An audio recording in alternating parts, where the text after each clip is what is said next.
There is a great new place. It's called Kringle Candle Company. It's an incredible place, and it's a really unique place to go to visit. It's actually going to become a destination over the course of the next several months.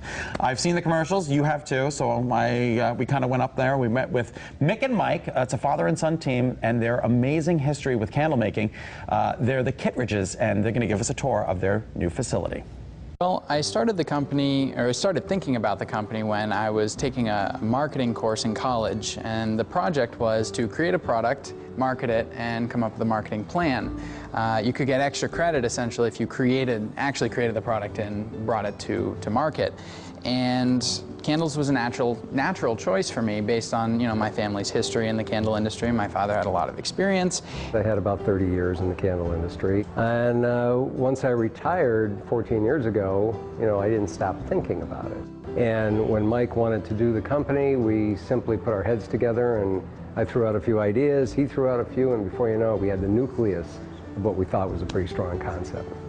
After that, we actually started selling the candles in a men's clothing store in Northampton, and they took off. And we said, hey, there might be something to this concept. So we decided to take it a step further and develop out the brand, which is now Kringle Candle. Kringle Candle is different than most candle companies. You won't find a colored candle in the store, and that's on purpose. All of our candles are white, regardless of the fragrance. And a white candle allows for about 100 times more glow than a colored candle. It's decor neutral, so if you liked orange spice fragrance, traditionally that would come in a bright orange candle, and if you had a blue room or something that clashed with an orange color, you might forego purchasing your favorite fragrance based on your home's decor alone. So we said, this is decor neutral, throws more light, it's the perfect candle.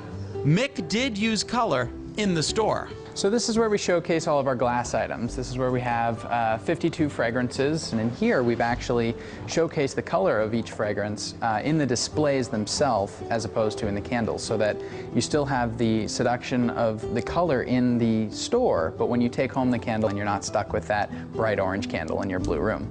They're all about being green at Kringle Candle and reusing the containers the candles come in, from jars to ramekins. And we're able to show people in the store all of the different reuses for all the products. And we've got a large breadth of different types of products like ramekin candles and spice jars that have even more uses to them. We were walking in the Chicago Houseware Show last year, and I walked by a display of empty little ramekins, and I said to Mike, that would make a great kitchen candle line because of the reusability. We would be able to fill them with our same white wax formula, put on a really cool lid that can be used as a resealable lid.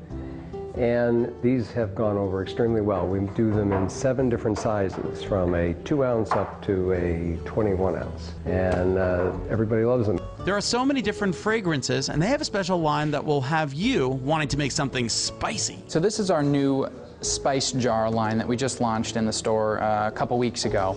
One of my favorite fragrances here is our thyme fragrance, because you can never get enough thyme. It's a great summer fresh smell. But one of the things that we really liked about the product was that it's a reusable jar. People have been known to use these for actual spice jars and tea jars for your home, for loose teas, all sorts of things. All of the candles you see are made right here in New England, in the same building where you buy your Kringle candle. We actually inject the fragrance last minute into the candle, so we're only mixing enough fragrance and wax for one candle at a time as we pour it, and that allows the customer to actually take home more of that fragrance in the candle as opposed to allowing it to vaporize off during the production process. I'm absolutely fascinated by the manufacturing process. Mick, nice to see you. Thank you so much for coming in. Mike, Mick, is there another son named Mac? No. Mick, Mike, Mac? Just the two of us. It's unbelievable. The store is beautiful, too. It is gorgeous. Absolutely Thank beautiful. you very much. 11,000 square feet? Yes. And this is just the very beginning for you guys. You would tend to make this, I mean, that's a destination place on its own. Yes, we're really expanding this year. We're opening up a new restaurant called The Farm Table. We've got a new Christmas store and a toy store, and then next year, hopefully, we'll be opening up a car museum, so it's really going to be the family destination. Who's into cars? I'm afraid I am. Well, Kevin Hogan is one of our reporters, total car aficionado. He is amazed with cars. He can probably hook you up and get you some. I'm sure you've got your own collection, but he's got one that he's very proud of. All right, well, we'll talk. All right. Now, Kringle Candle, I don't know if you know, you were the starters. Mike, you started Yankee Candle. Correct. And you started that, how old were you?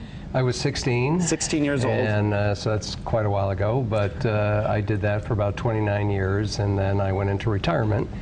And then I was drafted again by my son into the new Kringle Candle. And Yankee Candle was sold in 1998. 98. And when did you decide that Candles was interested in that piece? It was for a school project, is that correct? Yes, it was. I began thinking about it late in 2009. We started marketing the project and placed the candles in the store, and they sold, so we started off. Do you have any limitations in terms of what you can do as opposed to Yankee Candle? Are you in competition with them, or that's okay as long as... Well, I think we go for different markets. Okay. Yankee Candle has changed a lot over the years and sells to a lot of mass markets, and we're just interested in staying relatively small and dealing with independent gift shops around the country. They're beautiful. They're gorgeous. The product is absolutely beautiful. Now, they're all white. Do you anticipate any problems with selling an all-white candle?